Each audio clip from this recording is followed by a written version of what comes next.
Welcome to the Lorelines podcast. Fallon Hawk here. Thank you for coming to week 8 of our podcast. We are incredibly grateful for your presence, and we look forward to growing with you all. Now, with the pleasantries out of the way, a birdie told me that a patch came out recently. I don't know, last week sometime? A birdie. Death Unto Dawn, patch 5.5, is full of new content, implications, laughs, and tears, and we will be doing our best to discuss it today. I unfortunately got a bit tied up and was unable to complete it in time, so I'll be working on it and passing moderation over to Ayumi and the others, and I will rejoin the discussion as soon as possible. Welcome to the podcast. I love how you used rejoin there, and instantly our minds kind of lit up. Exactly. We were all thinking it. Language. Love you guys. All right, I'll be back. Fare thee well. Fare thee well. Harder, you say. The harder, you say. All right, have fun. All right, thanks. So...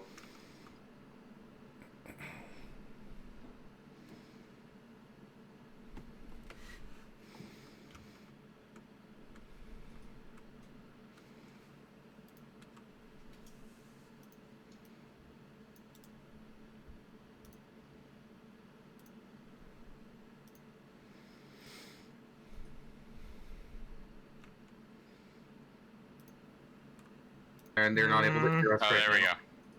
Now he's muted. Oh, Now okay. he's muted. Okay. Oh, okay. Okay. Can you hear us now? Check. I can hear you. Oh, I see what's going on. Thank you for the troubleshooting. All right. Yeah? Let's start this again.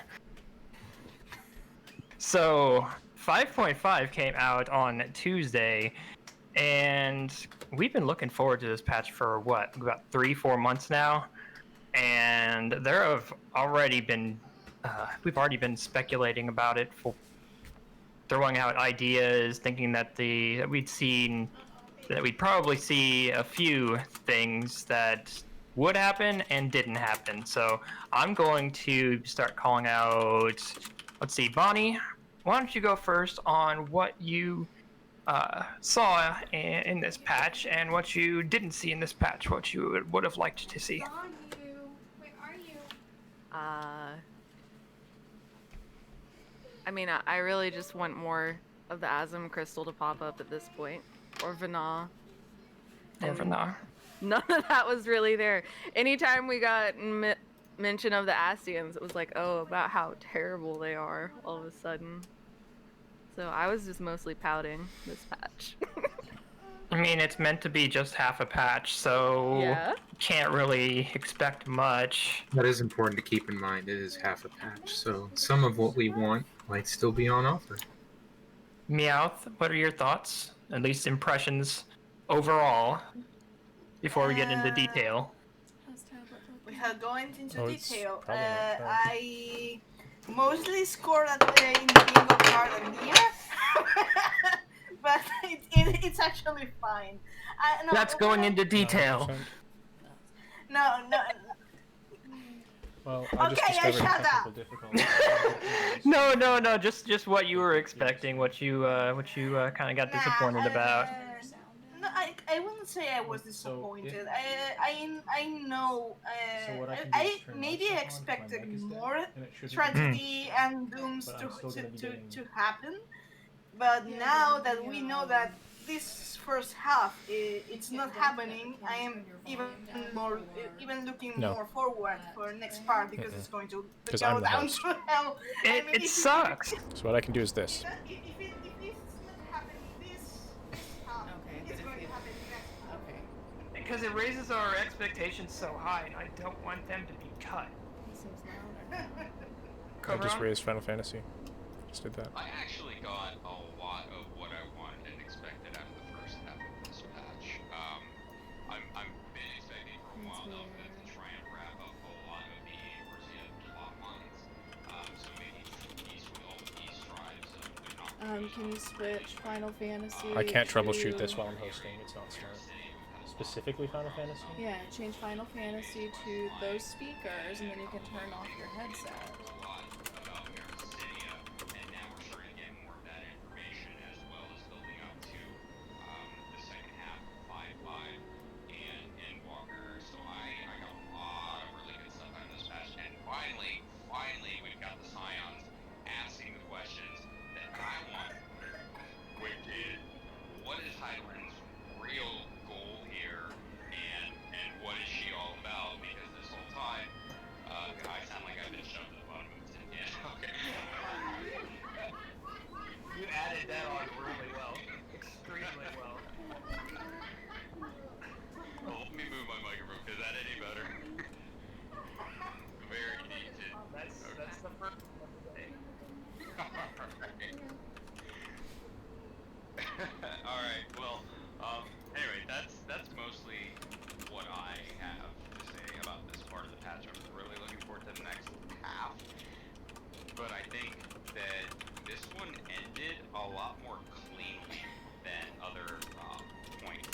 really happy to see Kryle and them talking about hiding, and Y'shtola bringing them as well. And also, additionally, that they wanted to go and talk to Charlene finally. Like, we haven't really talked about Charlene in ages, and finally having that come up to the point where Kryle's like, I think it's time to be like, if the world's going to end, they can't ignore that. We need to go talk to them and be like, this is what's happening. You have to help them now. You have to open up.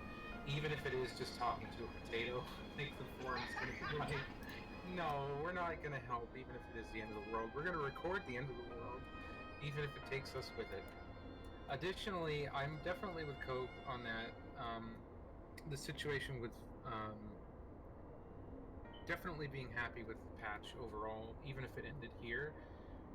And with Bonnie in terms of wanting to see more Zem, more Vana, more stuff with the crystal, just what's going on with that, how is it going to be relevant. I half expected to see an Zem glyph potentially, because Tiamat and them made a big deal out of, remember how the Asians are evil? Remember how they're bad? Remember how we hate them?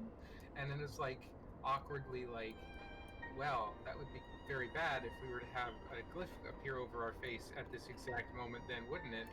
It'd be a shame if someone raised your glyph. Exactly. Like, not only that, but like every time they would talk about how the Asians are evil and all this other stuff, the camera just like awkwardly starts, focusing on your character. It's just like, oh hi. And then we're Waiting for those headaches. There were a few points where the character does glare at them like, oh god, are we really starting this up now? And I was like clapping, like, oh, thank you, finally, we're getting with the program here. It's Gimli Dark all over again, where we get random headaches. Yes. Did anyone else get the Gimlet Dark vibes from the dungeon? Yes. Kind of, but not really. I liked Gimli a lot better. Before we go into that, though, Neela, I want your thoughts. Honestly, this patch was mostly what I expected. I didn't think we were going to get any earth-shattering revelations, but what we're getting is a setup toward them, and I'm excited for that. Right now, we're seeing, what there is to lose, what we've got to gain, all of that jazz, basically. I expect something fairly big in the second half of 5.5. And I know this is the 0.5 patch, but I feel like this is the one where they got all, I wouldn't say either like tedious either, because it's not tedious. Stuff happened, but it wasn't as exciting as the trailer made it out to be. Clearly, the more exciting stuff is coming into the next patch. And for me, I just don't want to get my feelings up super high and be disappointed. I know what's going to happen to a degree. So I still want to be surprised. I still want to be blown away. But at the same time, I don't want to get, so hyped up that I just lose, all interest in it as when it does happen. I'm lucky in that respect. I'd be like, well, I sure hope the next section has some Fandaniel. It will. Oh, yes, of course. I mean, we had Fandaniel in this section. Yes. You should see how I reacted to that. A gay little and dance. It was basically Fandaniel, I done fucked up. It's like flung a sword at him, and I was like, yes. I think I showed up. Didn't flinch. Looked at it. Man, this is a nice blade. He's sitting, dollars to donuts. He's sitting there looking, and he's like, damn it, you missed. Yes. Nice sword you have there. Nice detail, though. It's a shame it missed. Right? Can't wait until I get further into editing my playthrough, because I'm pretty sure I just started giggling as soon as Fandaniel was on the screen. He was smirking the entire time, too, just like, shink. He's having an excellent time, and I love it. I'm here for it. But now let's go into detail. Our summaries are done. So I'll let's go first into the dungeon, because that was a major part of the patch too. Pagathon. What did everyone think about that, besides just Gimli vibes? Because in my personal opinion, Gimli kind of gave off... it was more open. It wasn't as urgent as Gimli was. and it wasn't like it didn't feel like there was chaos everywhere. I didn't feel like I needed to win this. I was just going after a tower or chasing down Bahamut. If I might. Go ahead. The thing I found most different from Gimlet was pressing. This is like ominous and looming. Rather than hurried, it's there and it's going to be waiting, and you're going to have to deal with it. And it may just because I prefer like wartime settings. That's probably why I like Bosnia so much. But everyone has a different opinion about different things in the game. So let's go start around. I'm gonna start jumping around here. Neela, do you have any more thoughts on Peglathon? Just a little more. Go ahead. I think Meowth first pointed this out, but it's very handy. It's given us a nomenclature. We now have Tilo Tech, we have Tilo Dragons, etc., etc. They're just slapping his theater club name onto everything. He's going to brand himself, and he's going to go crazy for it. Trademark. Cobron, you're up. So I agree with Bonnie that it's nice to have nomenclature and to know that Fandaniel wasn't just talking about himself and his imaginary friend when he said we the Telophoroi. I thought it was interesting though that it wasn't just people that were tempered. I think that's fine. There it is. Every time she laughs. Aw, shit. Here we go again. So I thought it was interesting that the tempering that we're seeing isn't just sentient people and beast tribes. We're also seeing wildlife being tempered here.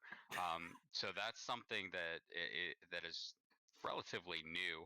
I also have to say during the dragon riding portion, I'm really sad that we didn't get some kind of up, down, side to side control where we had to avoid something that was either being shot at us or Get me an Ikaruga encounter. Yes, like an Ikaruga would have been perfect at that point, and I think they could have done it really easily. But it was still really pretty to fly over that sea of wheat.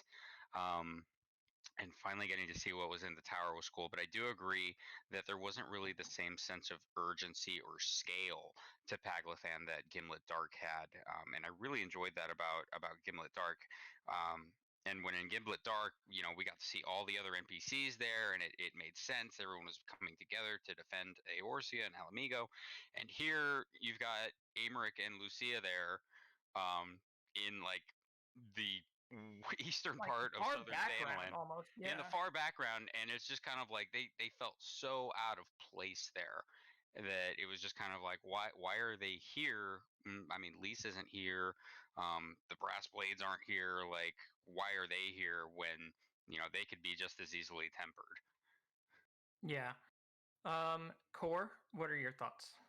I found it quite interesting that they made a diverse use for the Telophoroi of dragons, people, Magitech. Like, you really get the sense that while we're building a diverse coalition of tribal peoples and city-states, and even have our own dragons on side, Fandaniel and Xenos are trying to build their own coalition to set up the Telophoroi as a force that's equal to, if not greater than, what we're going to have on offer for whatever happens on Endwalker. I especially like that second boss encounter with the Magitech device and how it really kind of nailed home that everything that Solus and Varus achieved is definitely now being perverted in a sense towards this goal that they would have found abhorrent. I did too. I thought it was a really unique encounter, even though it reused some mechanics that we'd seen previously. But overall, it was a very unique encounter. Just the fact that you had to do two things at once, basically: survive at the bottom and destroy up top. I also enjoyed Lunar Bahamut a lot, mainly for the visualization, like the spell effects, that fractal effect that Bonnie said that she liked. Like, I really enjoyed seeing that in play. I saw that roar and I instantly was like, no, we're not doing trios, are we? Meowth, let's go. Well, just to get that out of the way, Pagothan. Well, the first thing I have to note is, holy shit, Soken, you did it again. Heck yeah, he did. That music's really good. second thing, well, Nila already kind of spilled the beans on the Tello thing nomenclature, so that's out of the way too. But when I was listening to Core, I was actually kind of, there's something that clicked in my mind about that part that you said about the Telophoroi being a coalition of sorts of dragons, people everywhere. Yeah, it's like the Telophoroi are one of the conflicts that we are faced with the Asians and the ancients is that people no longer think they all have disparity, they cannot agree, that's what causes war. And the goal was to kind of unify it, like the Guardian Empire was to unify the people in this sense of sense of unity. It's kind of redundant then, but then again, the Telophoroi can by the coalition by itself looks like a perversion of what the ancients were. Instead of working towards the unity, cooperation, and stuff, they're forced into this unity to bring out the end of the world. So it's like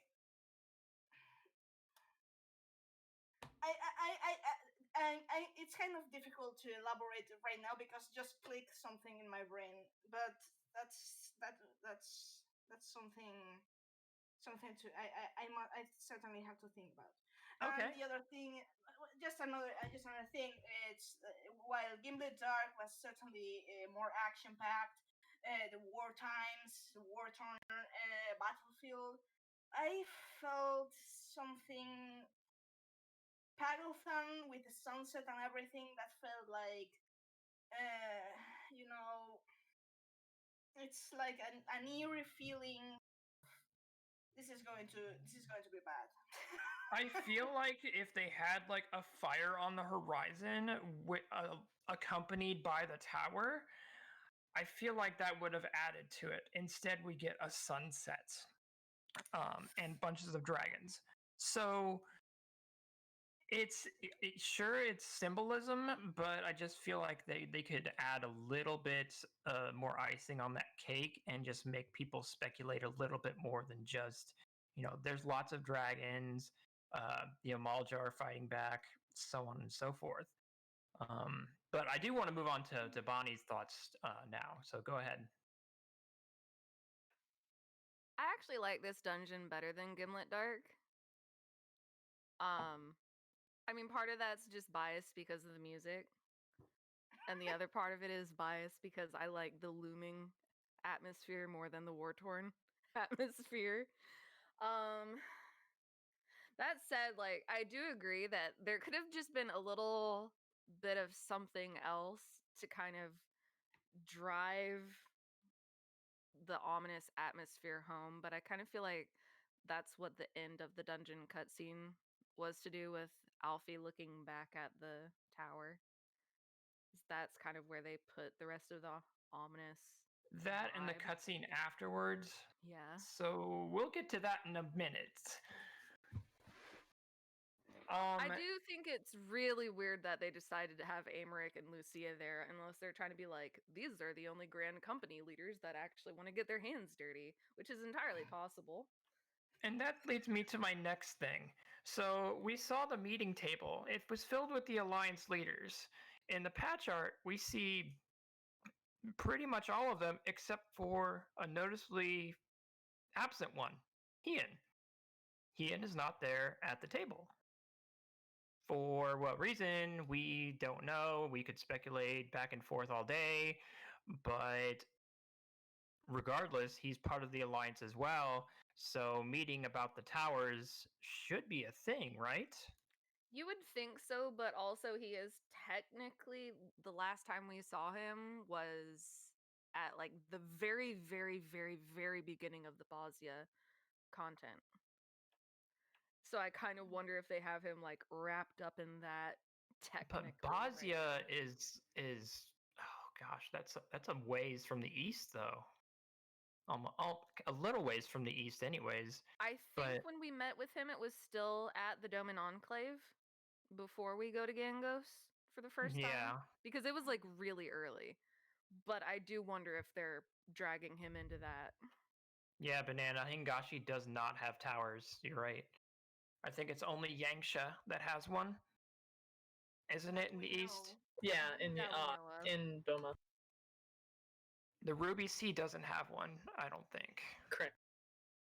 So there's only one in the east that we know of. It's strange, but Eorzea is the epicenter of literally everything. So we're the center of the universe. We just get all the fun stuff. The solar system. I wonder if Kryle's going to have an easier time if Charlene has a tower on their doorstep. I doubt it.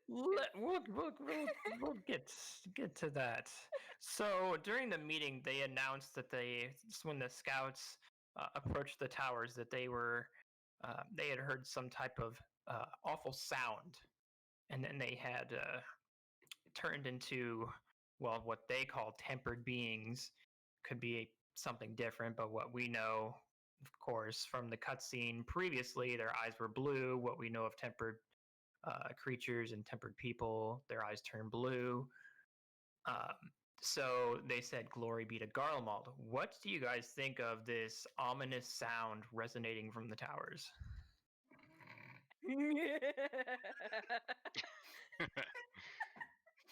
Who wants to go first? Before I start naming people out. You know what? Cobron, go. All right, so you knew I wanted to go. So I think it's a combination of things. I like to think that the sound was possibly the sound of the prisoners they have screaming, but more likely, what Neela and I were talking about in the Discord just now.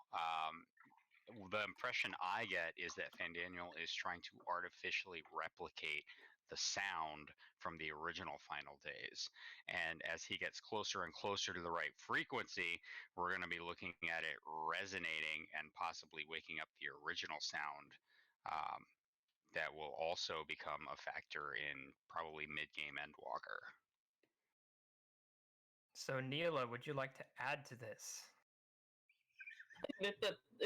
It's more or less speaks to itself. I find it interesting as well, and probably noteworthy, that this is called resonation or resonating resonance.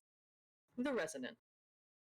In a way, the resonant, the imitation of the echo powers, might be a similar principle to this artificial seeming sound that, again, when you hold two, like Bonnie mentions, you hold two tuning forks close together, well, the second one, the one that's not ringing, will start ringing, because the physical sound waves in the air hit it, and since it resonates, it'll start making noise. It's really cool, actually.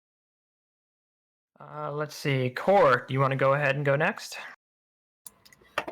It was very unsettling, certainly, to see that part where Ehrenwald and Fordola are inside the tower, because it feels like very much a preamble of what we're going to see a lot of in Endwalker, with presumably members of every tribe that we've ever met, and then ones we're going to meet, like the Matonga, and having them be in the walls, like embedded in the walls, and who knows if we're going to be able to do anything to help them.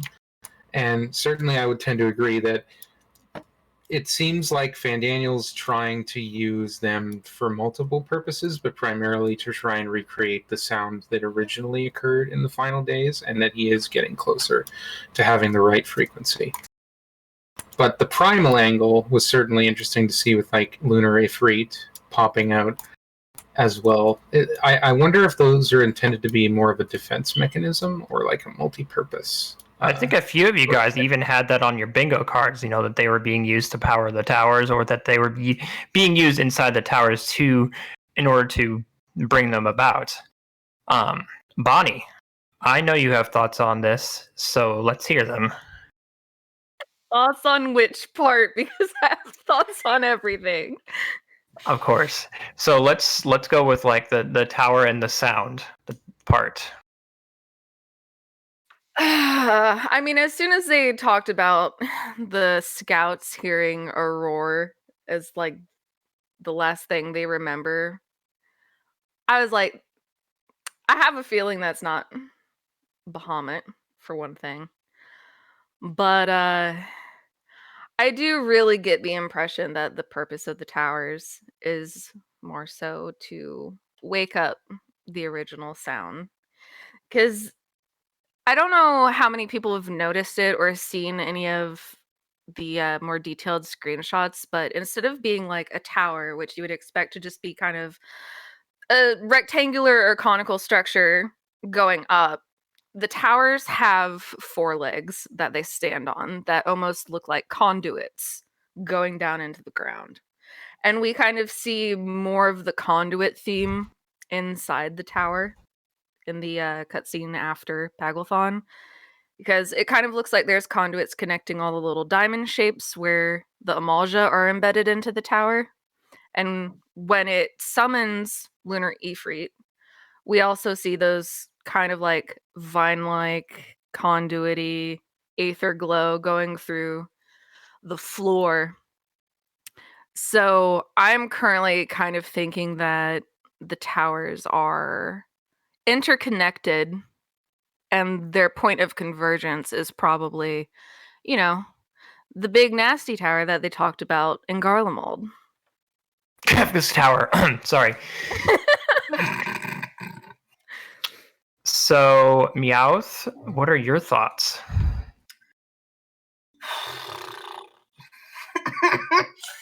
I mean, I think actually, to be fair, I don't know what to think right now, but yeah, I wanted to point out that when I know many people kind of confused when in the meeting it said that the last thing the scouts heard was an earth-splitting roar, quote, and that's the last thing I remember. And later, us chasing Lunar Behemoth. But then we kind of speculate that the Lunar Primal cannot temper. So if the scouts they couldn't have been tempered by that definition by Lunar Behemoth. So the whole, aside from that, the whole glory be to Garlemald and Fandaniel mentioning, Fandaniel Alcino saying, Fandaniel saying, are you ready to control you know what? I mean, if he wanted to control Hydron of Solier, he would have worded that as you know who. But anyways, at the same time, they make a point on kind of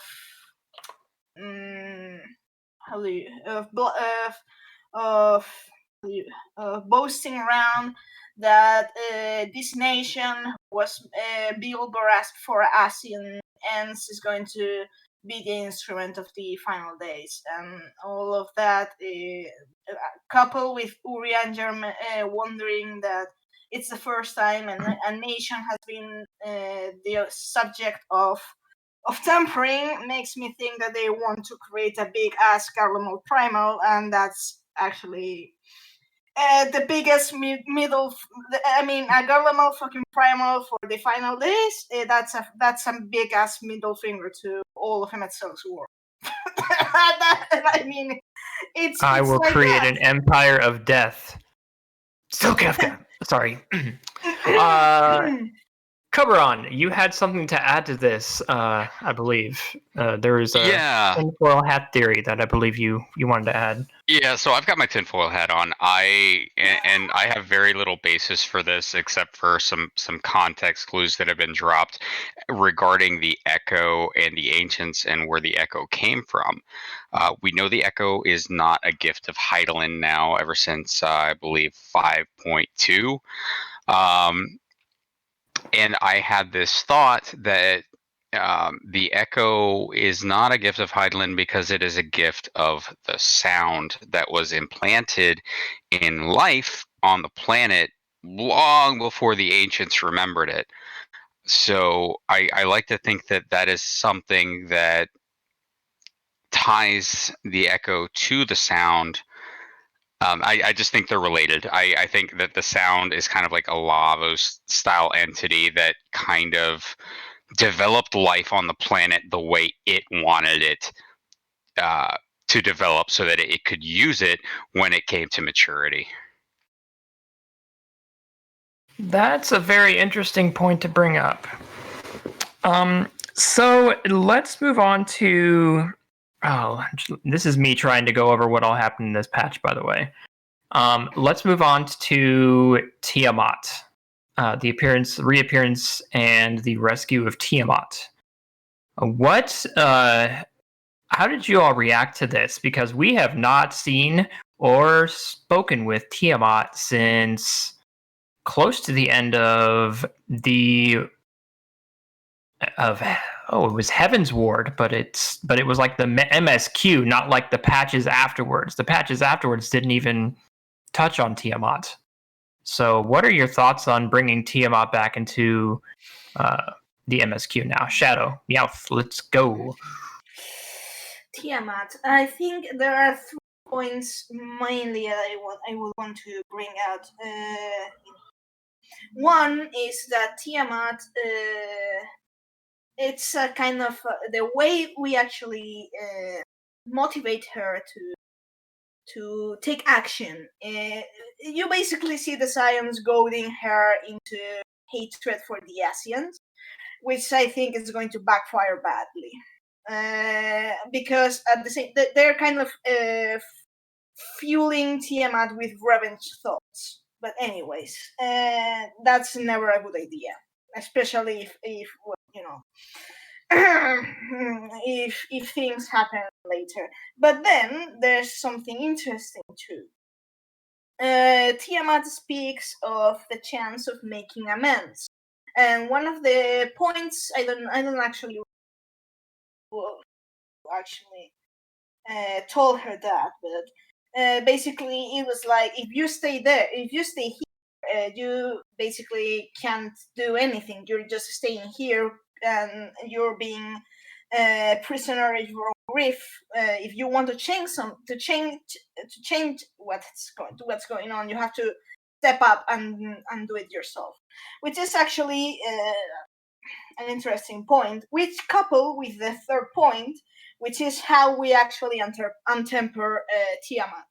The process actually brings an interesting point, that Tiamat's tempering is not as severe because she didn't see Bahamut, her mate, her basic husband, as a god. She saw him as an equal. So she didn't feel the same devotion as one would expect from a god. And actually, Alice makes a point about how resilient her soul is to not have succumbed to tempering, which actually remind me a lot of this ongoing discussion of how the Unsunder may have dealt with Zodiac's tempering.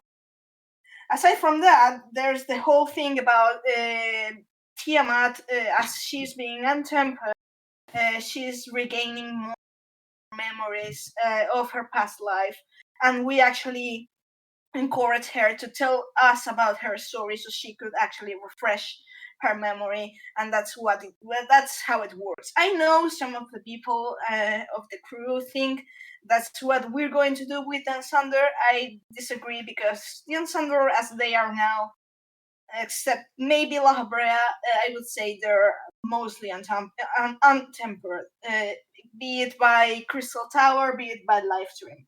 I think it's more likely that that's what the Unsunder are going to do to us, to untemper us. Okay. And that's my point. Neela, go ahead with yours. Okay, let me gather my thoughts. Sorry, I got distracted for a moment. That's okay. Go ahead and pass me by. I'll poke you when I remember what I wanted to say, because I did have something. I'm just blanking. Core, you have your thoughts on Tiamat? I would tend to agree with what Shadow Meowth was saying about that circumstance that Tiamat was regaining memory as she was untempered, and that potentially maybe even both the Scions and the Ascians, whether it be the Unsundered or even the Sundered, if we meet up with ones that we've not yet interacted with at all, like Pastrot, and end up working with them, that we could figure out a way to untemper ourselves through a similar process, using that Porksy cure, but also through regaining of memory. And that they're setting this up with Tiamat. They're doing two things with Tiamat. They're setting up that process, like that as you remember things of your own identity and your own experiences more, the primal tempering relents more. That alone is not sufficient, but in conjunction with the cure can be useful for very powerful individuals to be able to untemper them. The other thing with Tiamat is that she's basically being used as a way for them to remind the audience that the Ascians are evil. Remember, we still think that they're evil, and that's a theme. Whether or not the player believes that anymore at this point is a very different story, and how that's going to work with the eventual Azem reveal, the glyph, or the reemergence of the stone. That's going to be all very interesting, especially to see how a character like Tiamat or Estinian, for that matter, how they're going to react. Neela, go ahead with yours, because I know you just thought of something. I just remembered what I wanted to say. Yes, the most notable thing to me about Tiamat, beside the light case of tempering and different perspective on the object of reverence, well, less reverence, I think, is the notable bit there. She was very angry about the whole Ascians did this. It struck me because it was very blatant. It was very over the top in some ways. The I'll never forgive, I'll never move on. Whereas you see the Scions are already saying, hey, they did bad things, but we understand why, and we can move forward. We can not necessarily forget, but definitely begin to forgive and say, hey, some of us might do similar things in similar terrible circumstance. The difference between forgiveness and holding on to vengeance, and they highlighted this again at the end of the dungeon. I don't remember exactly what was said. They were like, we should be mad about the Garleans or something, instead of the city-states. And I'm sitting here they're tempered too, right? Or something like that. I think that happened, I want to say that happened before Paglathon, in the period between Tiamat and Paglathon. After Paglathon, the Amalja war commander says, we won't... Oh, right. That's what the specific moment I'm referring to. There may well have been others, but that was the one that stood out to me. And notice the theme of, we're mad at this person, and I'm just sitting here, that person's tempered, right? We're mad about it, we'll never forgive. And I'm just like, But it's contrasted. It's contrasted, interestingly, with not only the Scions, but others saying, hey, we can move forward.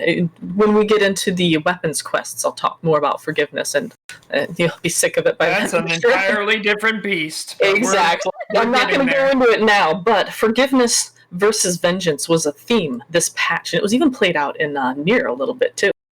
So it's very interesting. I think that's going to become a major theme in Endwalker, personally. I'm anticipating some people being unable to forgive, and others saying, hey, you're willing to help now? Okay, that's fine. I'll forgive you. We've already certainly seen a lot of that. Exactly. And I think we're going to keep seeing it.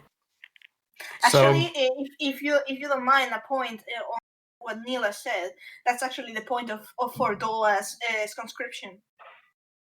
Precisely. So, Bonnie, I want your thoughts now. Well, everyone pretty much touched on what I was thinking versus the vengeance versus forgiveness, and possibly foreshadowing of how either the wall might get their tempering removed, or how we might remove tempering from other Ascians, because this definitely felt like a lot of foreshadowing with Tiamat. So instead, I'll bring up something a little bit different, which is, I kind of think they're setting up a little bit for 6.1 through 7.0 and onward with the whole Tiamat thing. I don't think we're going to get Mericidia in Endwalker. I'm thinking that it's probably going to be one of the zones we go to in 7.0. Because aside from Tiamat, because Tiamat is one of the first brood, there's also several other dragons that we haven't seen or heard from yet. We've got Tiamat freed now. We know what Hraelsvegar's up to. We know that Nidog's gone. Bahamut's gone. Midgard-Stormer is asleep. We haven't heard shit out of Ratatoskr. And I don't know if we know any other of the dragon's names. It's supposed to be Ratatoskr was killed, I believe. Yeah, Ratatoskr she's was the reason that Nidhogg got pissed off. Mm-hmm. So we have what? 2 dragons? Probably. Yeah, I think there's 2 more that we don't know about. Yeah, we do have names for them though. Hold on, let me find them. Yeah, because the image I'm looking at right now does not have the others' names. Yeah, because Ratatoskr, basically the memoriam that they built for her was wasn't that Sorkai, which in Dragonspeak was called an apology, basically. The sad apology. Yeah. Hraelsvegar mentions it was where she roosted, but I'm not actually sure. I mean, it was an apology to the dragons for slaying. No, that's not right. There's something behind it that I forget right now. They might have renamed it later after her death. They wouldn't have had time to build. They wouldn't have had time to build a memorial, I don't think, or even would have wanted to. Either way, Ratatoskr's death started the Dragonsong War. Oh, there we go. Asdaya and Vertra are the other two. Vertra. I can't roll my R's, okay?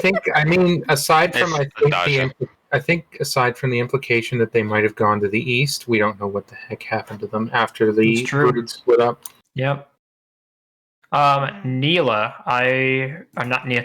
Cobran, I haven't heard from you yet. Yes, so I agree a lot with what everyone has said, that we have now untempered and unsundered being.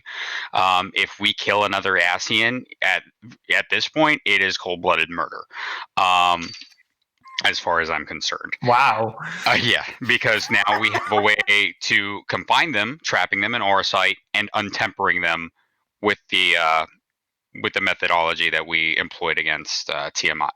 So at this point, we have everything we need to free all of the remaining Ascians and any that might pop up. As far as the dragons, I agree that we're not setting up to see Mericidia in 6.0, possibly not even 7.0, but it does fit the timeline. Square likes to set up expansions, about 2 expansions in advance. So it is a possibility that we'll see Mericidia in 6.0 because they are starting to set that up. I've got all the text that Tiamat was telling us about Mericidia and the people of the trees and how man didn't arrive until the second astral era. But we've seen a lot more development as far as the new world goes. So I think we're going to see that before we see Mericidia. I think it's possible that the remaining 2 dragons actually went there. That said, I really want to see Mericidia.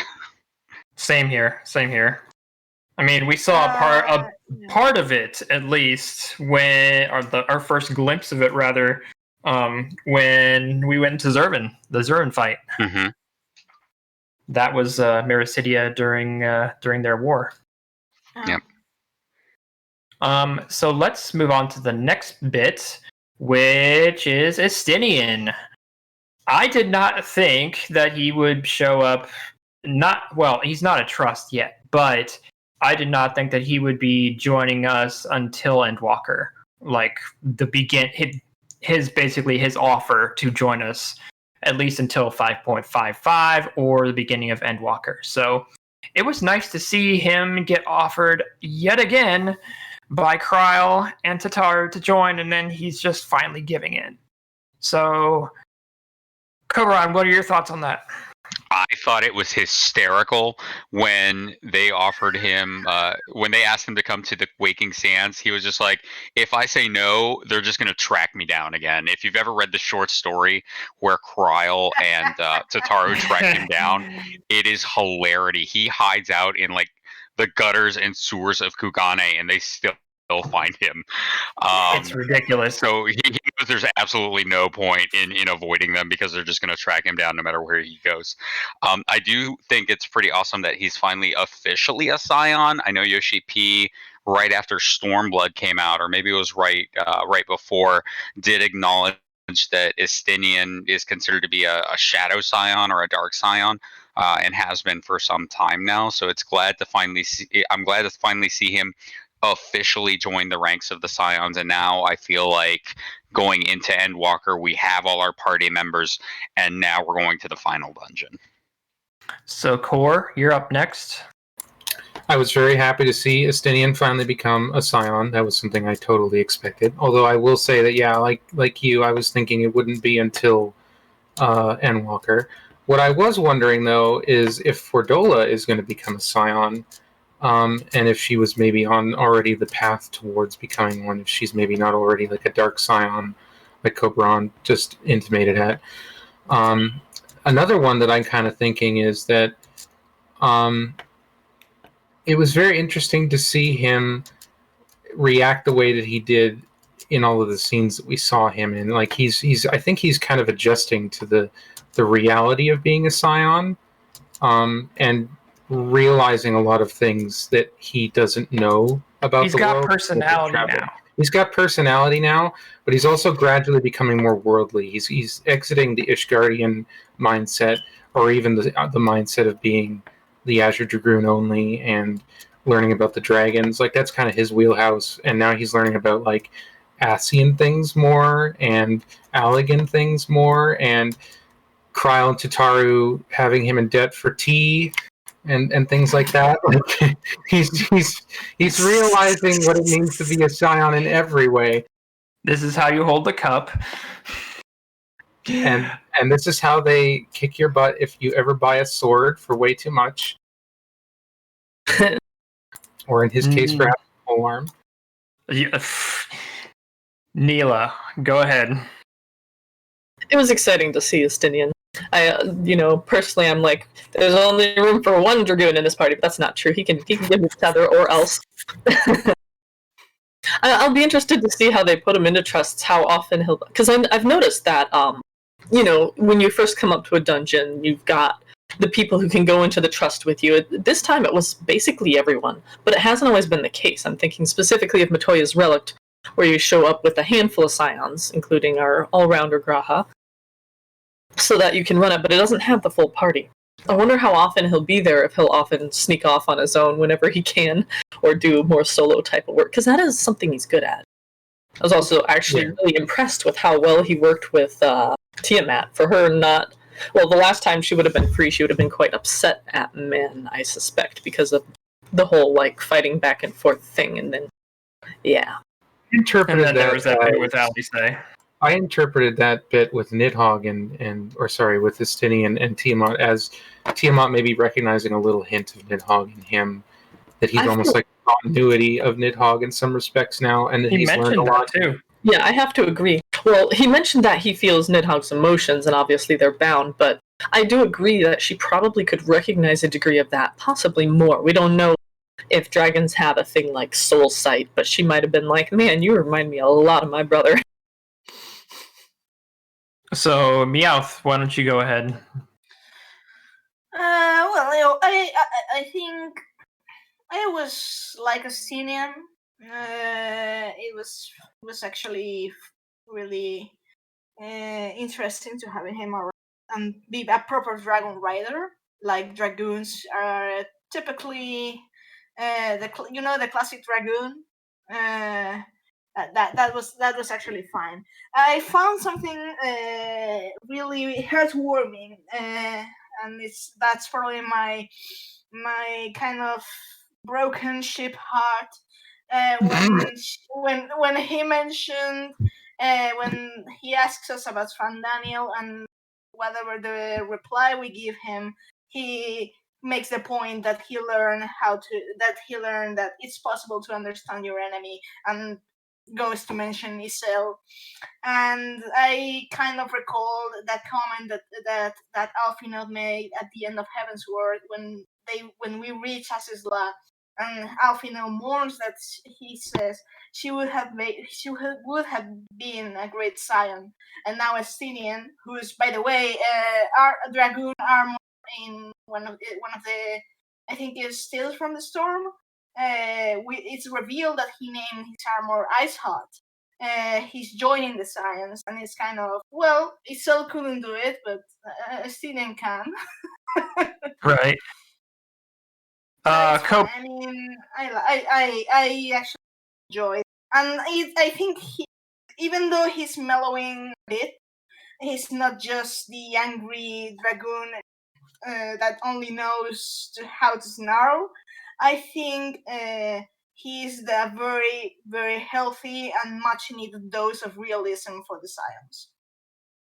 So, Cobron, go ahead.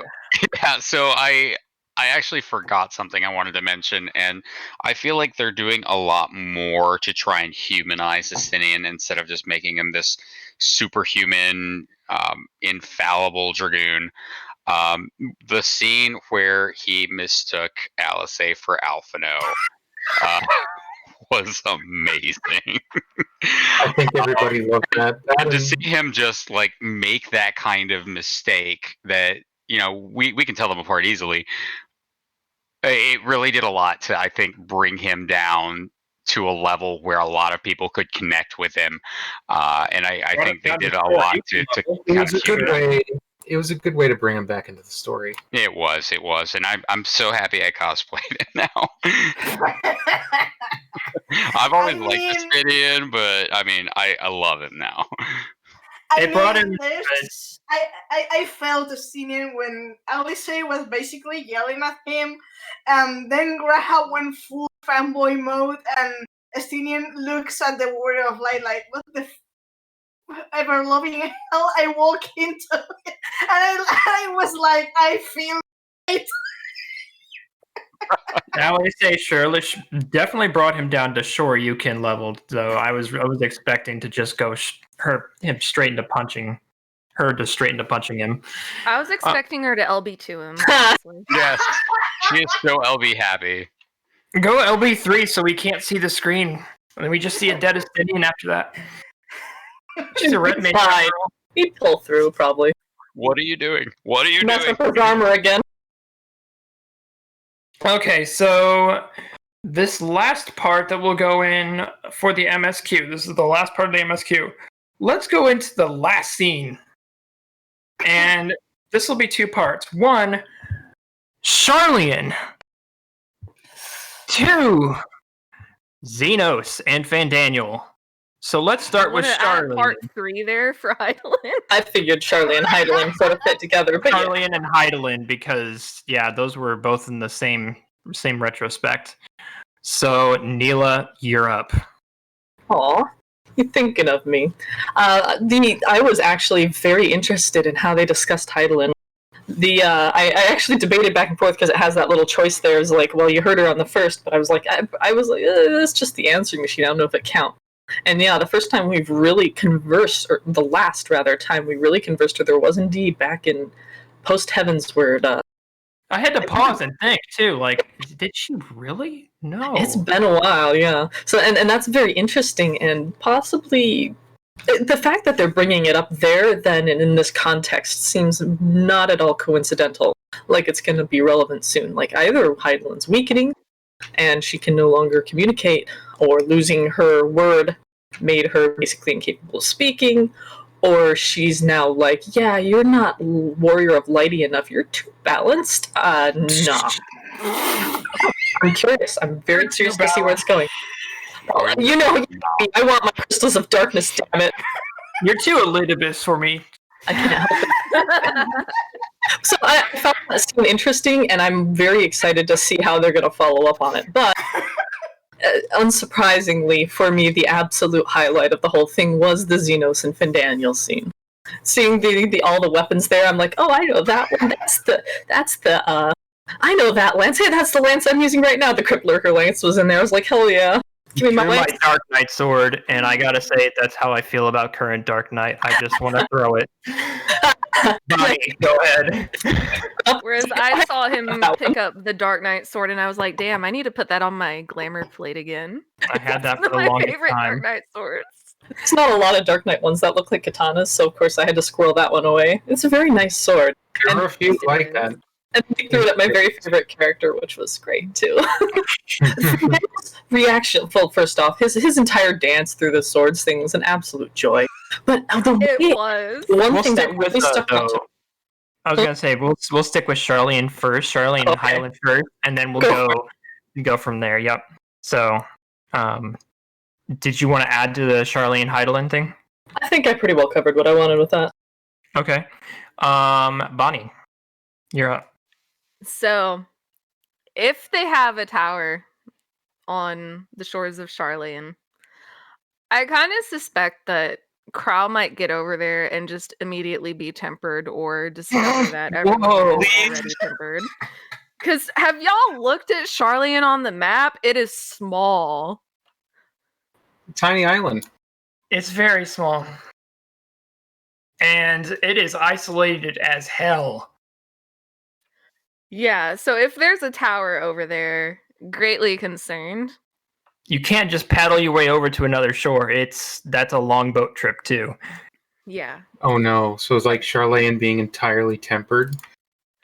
Yeah, I'm kind of half expecting that. And if that is our hub for Endwalker after all, that would kind of make sense too, because we might just end up, going there first, dealing with the tower, untempering everyone, and then prance on about our business over to Thavner afterwards. Or learn about something we need to do in Thavner from like the Charlanes, like access their information, their knowledge banks, and learn more about what we need to do. How much ether is involved in the Porxies, because it's practically draining that person that is using the Porxie to untemper them dry, to the point where we have to use our own ether and someone else's, and enough, if that isn't enough, a third person. That's why I was thinking when we saw Alize glowing in the trailer, I was thinking, hey, maybe Tiamat's going to give Alize one of her eyes, and we're going to use dragon eyes to power the Porxies, because dragon eyes are ridiculous amounts of ether. So that would solve that problem, but apparently they act like Orosite. But if Charlene isn't all, uber tempered, then I'm expecting a lot of standoffishness. I'm expecting to want to bash my keyboard against my head as I try to read off everyone talking like Urianger. I'm expecting us to find out that they've built a new anti-tower in Charlene. Why'd you have to do that? We're gonna have a stern talking to with Silvestri and the twins' dad and just every other member of the forum. Like, what the hell is wrong with you people? Oh my God. And just a side note, I may meme on the way Urianger talks, but I was so mad at myself doing the MSQ on Tuesday, because I recorded the whole thing so that I can upload it on our YouTube channel. Urianger's dialogue is like the only dialogue I didn't fuck up on while reading it off. But normal English, I kept tripping over my words. I was so mad. Just read Shakespeare, forehead. Core, you're up. Well, I mean, people have kind of touched on everything I wanted to say, but I think the one thing I wanted to note was that, like, I am really hoping we get to see Charlene in the next expansion and not the one afterwards, and that this is the setup for that, because I've been so desperate to see Charlene up close for so long and, like, have some, like, story resolution where it concerns the forum and the twins' dad, Louis Sua's son, like, and just that whole thing of being able to see where so many of the Scions come from. It's a center of so much knowledge. Or even, like, what would be really neat would be giving the player an opportunity to earn an Archon mark of their own. And for those of you who have done the Astrologian quests too, you know that Charlings can be absolute jerks. They are assholes when they want to be. They'll send assassination squads after you if they don't like what you're doing with their knowledge. And I want to explore that. I want to explore that angle of nerds who have a lot of problems with other people learning their secrets.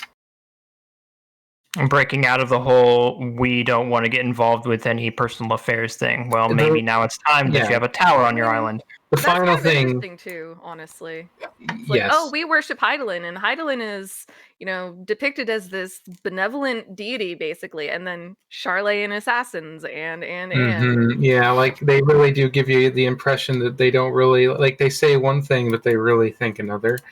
Additionally, I really want to go to Charlatan for one other reason, which is that, and I think we've talked about this a few times on here, that Charlatan in a lot of ways represents an almost like dystopian version of Amarot as a center of learning that, rather than widely disseminating its knowledge and sharing it with people and encouraging it, they want to hoard it all to themselves and not have an active affair in the world at all. Like they just want to passively watch everything, hoard all that knowledge, and not do anything with it. It just feels very stagnant and almost evil to me.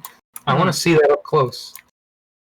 So, Cobron, go ahead. I want to build on what Core Healer was saying, actually. I will die on the hill. I've been expecting Charlatan to be the main city for Endwalker for some time, just because it's the last city-state on the map with a flag that we haven't seen. Yep. But I do absolutely agree that Charlatan is the allegory for Amarot, in that it is a center of knowledge, and there's a lot of information there, but I very much believe it is Hydaelyn's version of Amarot, and the word Core Healer used, stagnation, absolutely nails it for me. It is not about changing the world, about growth and creation. It's about keeping everything the same and status quo. And you see that all over Eorzea, where Eorzea uses Charlatan's Aetherites. A lot of the knowledge as far as the jobs comes from Charlatan. Specifically, I'm thinking again of the Astrologian quest line. And yeah, they do send assassins, and I am fully in favor of going there, but I really just want to watch that whole island burn and sink into the ocean. You want to have another Isle of Vol, right? Just have them disappear. It should have been Charlatan. Speaking of which, there are other islands like the Isle of Vol outside of Charlatan that are nearby that we can also potentially visit. That would probably be headquarters for other things like the Students of Beldessian was. Being able to see more schools of thought and how they're different, perhaps. Bon, did we go to your opinion? Yes. Okay, so now we go to Meow. What? Oh, okay. Hey, I was waiting for when. I was waiting to go to you. So let's go to this. Hydaelyn and Charlatan, go. Well, I have to say, I was gladly surprised that we finally discussed Hydaelyn, and I'm doubly surprised because it was Cryle who raised the topic. Of all people. Of all people, yeah. Okay. But I still remember reading, what was that dialogue option? What was the last time you Hydaelyn spoke to you and was like, mate, she left me to read 2 expansions ago? She left me at the dinner table. But one point I was making effort to not forget to mention is the last time we hear Hydaelyn directly speak to us, that's shortly before the end of 3.0. It's in Azizla, and it happens just after we talk to Tiamat. Yes, that's right. And that's the last time we hear Hydaelyn speak. Which is, well, interesting, all things considered. Charlotte. Not sure if Charlotte is going to be our hub. I don't like Charlotte. And I agree with what Coburn said, that even the lore we have, that's Charlotte propaganda. I mean, that's the encyclopedia. Charlotte propaganda. That's what it is. Yeah. So at the same time, I got a feeling when Kryle said, "Hey, let's go to talk to Charlie," and I was like, "Okay, do we need to?"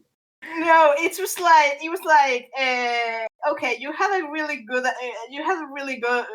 good brains raising the Highland topic, but you just ruined it. It's like, yeah, I'm going to ask Charlene about Heidelin, and I was like, oh, ask them about it, but it's not going to be at Heidelin. That's going to. I'm not sure if Krell's going to get the food, or she's going to be in prison, or she's going to have to flee for her life. I'm 90% sure it's not going to end well. And this ties in with the reason Krell's just going to Charlene. It's because we need knowledge. And of course, in their minds is like, okay, where we can find knowledge. Okay, let's go to Charlene.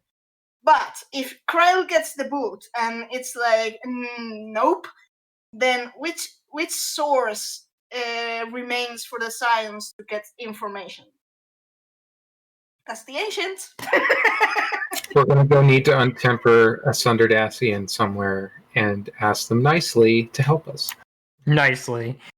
And before, like, Halmarut is just on Charlian somewhere, just, like, locked away in a little room playing with plants. You all know my interpretation of Halmarut.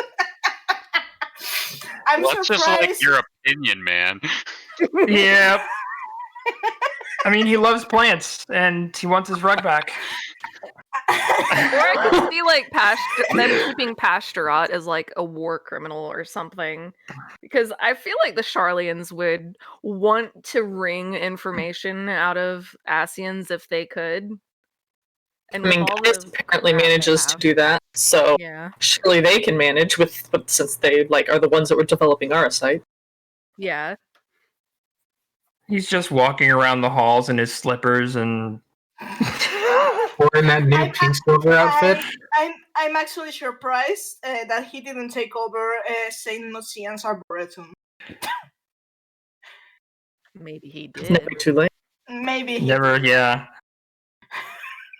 All right, does that cover everyone about Charlian and Heidelin? I think that does. I do have an additional thought on Heidelin. Go ahead. So, us not hearing Heidelin since the Dragon Song War, where my brain went with that while I was doing the MSQ, is one, I either think that that's a sign that Fandaniel has been up to his shenanigans in some capacity since at least Heavensward. Because right now, I have the impression that he's been planning all of this shit for a long time. There's no way he just, like, suddenly shows up during, the 5.x patches and has all of these schemes just popping into his head right now. But Oh, go ahead. Go ahead. Oh, I was going to say, I'm not sure I agree with that. I think he's just picking up all the pieces the other now departed Ascians left behind, but we'll see. Yeah, that could be. The other thing that I'm thinking of as a possible reason for why we haven't heard her since then is kind of calling back to the 3.2 patch art. I really get the impression that whatever caused the original sound is somewhere in the planet with Heidelin and corrupting her. So I'm wondering if between that patch art and her silence, that's like an indication that it's gripped her fully, or at least enough to silence her, aside from her, repeating SOS call. That's an interesting thought, actually. So we've covered the MSQ, I think, word for word from beginning to end. May I add something that Bonnie made me think about? Yes.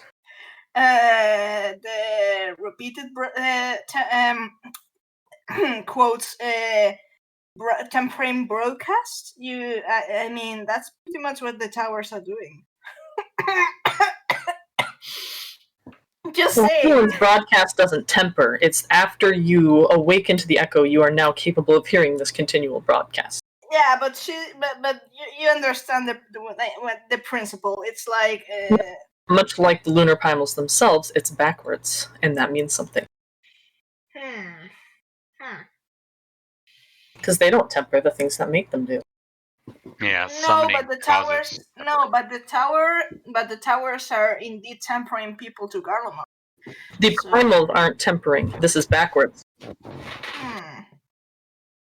They explicitly stated that the primals aren't doing any tempering at all. They may not even have an independent will of any kind. They're more like guardians, it seems.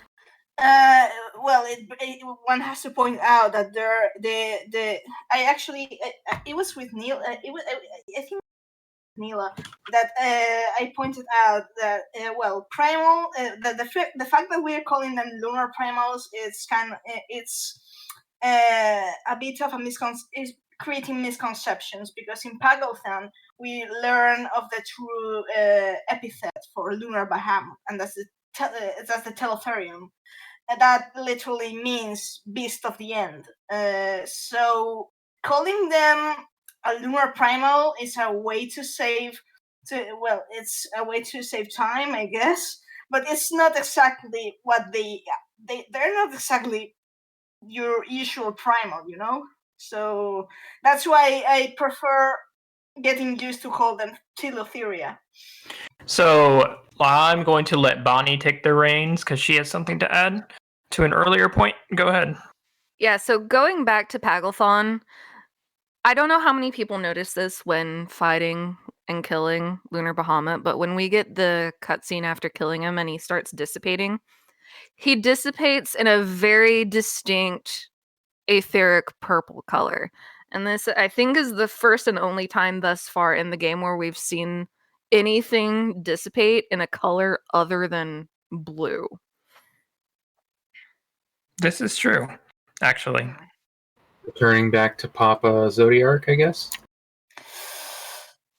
I'm torn on what that means right now, because, I mean, so with primals, right, we're under the impression that, you know, primals being out is bad for the planet because it creates a constant drain on the ether to sustain themselves.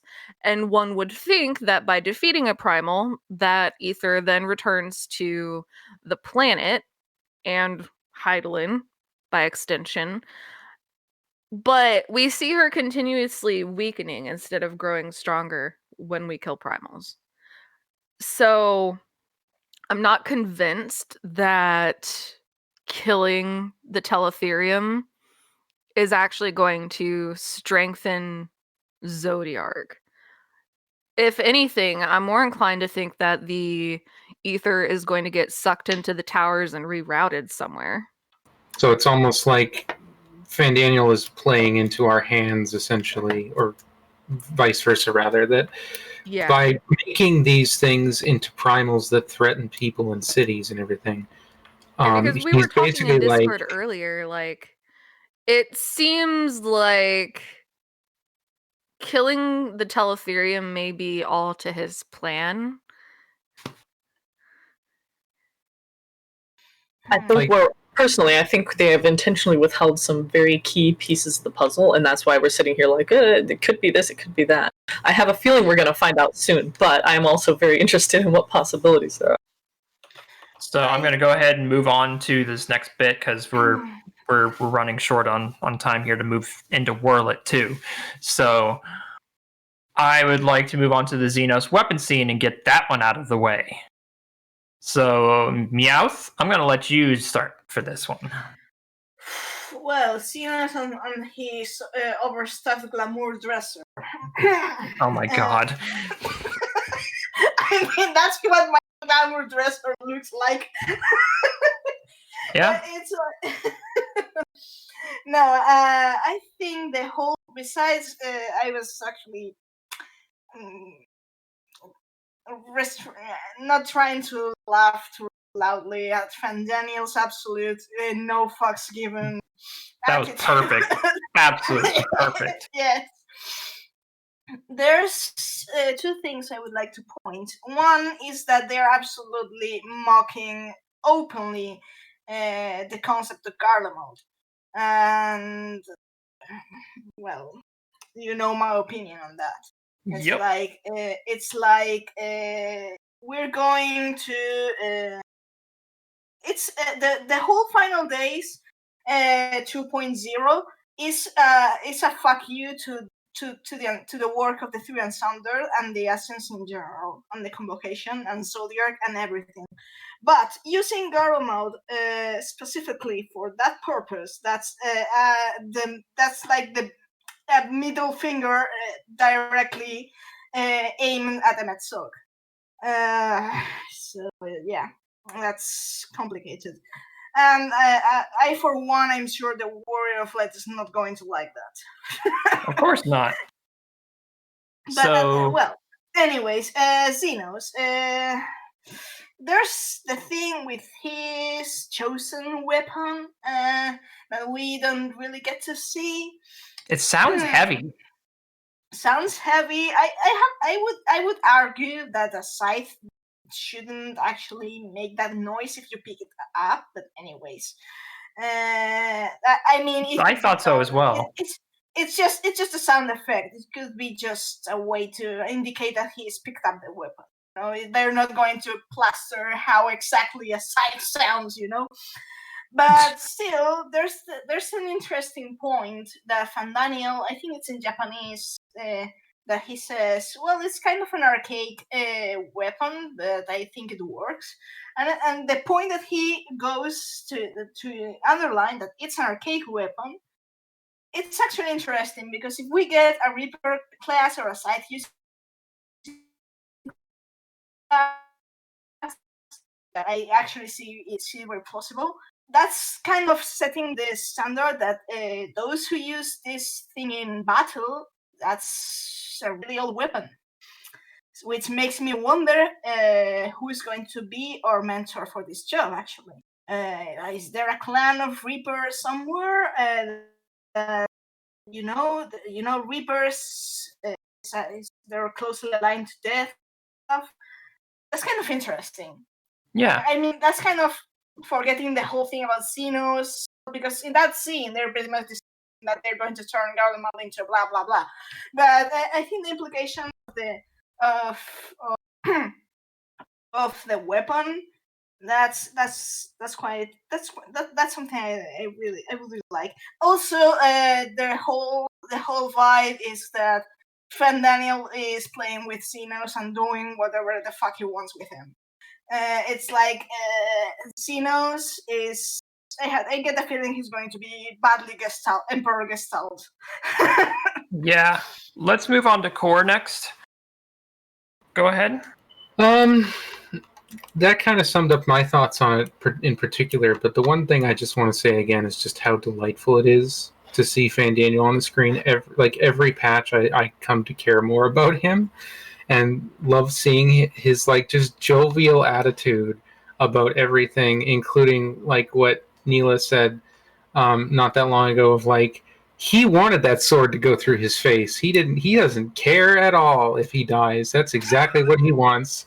So he's just having a great time, and I can get behind that. And it really sells these interactions with Xenos all the more. He's a great foil for Xenos, and a great character for Xenos to play off of as he prepares to see us again.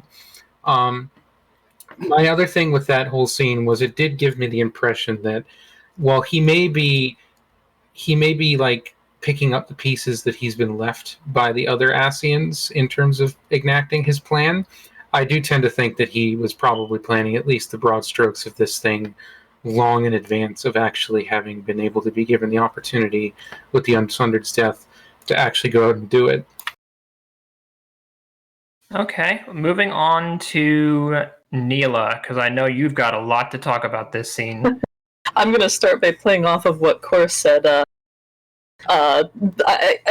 Planning, maybe, but I like the idea of him fantasizing, like, the Undescended are like, go do this, go do that, and he's like, man, if I was free, I would do this, and just, like, daydreaming about how he would wreck things that they love, and now he has the chance, like, I can really see that. I think that's very fitting for his character. Yes, and I hope he gets into excruciating detail about all the fantasies he's had that he's about to enact. Hey, now I'm supposed to stay PG-13, aren't I? Right? I did that deliberately. Don't worry. Wink. I'm under attack. Well, a couple of things stood out to me in that scene. The first one that really got me was Xenos, obviously quite upset with Fandaniel about the loss of Lunar Bahamut. And he's like, this isn't going to interrupt our plans. And he's like, oh, hardly at all. And his delivery there is so intentionally blasé, very flippant, that I have to figure it's either going to be a huge setback, a serious problem, and he just is not in control of the situation, and he doesn't want Xenos to think he's not in control of the situation, or it's actually part of his plans, but he doesn't want it to seem like it's part of his plans. There's something in the way he delivers that just caught my brain, and I'm like, he either really doesn't like this or he really does like it, and he's trying to play the middle ground. I don't know, it's just interesting to me. I'm very curious to see how this will hardly at all set back their plans, losing Lunar Bahamut. I'm sure that will be elaborated on in the second portion of 5.5 when we get to see other Telotheria. Absolutely. The thing that stood out to me, and I've been expecting for quite some time that there would be a control tower in Garlemald that would, like, maybe exert control over the others or something.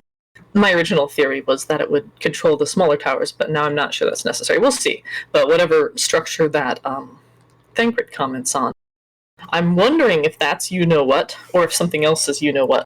With the chair that we see in the 6.0 trailer, I'm inclined to think that the tower is you-know-what, but we'll find out. This you-know-what drop was just evil, terrible teasing, and I'm really, really curious about judgment.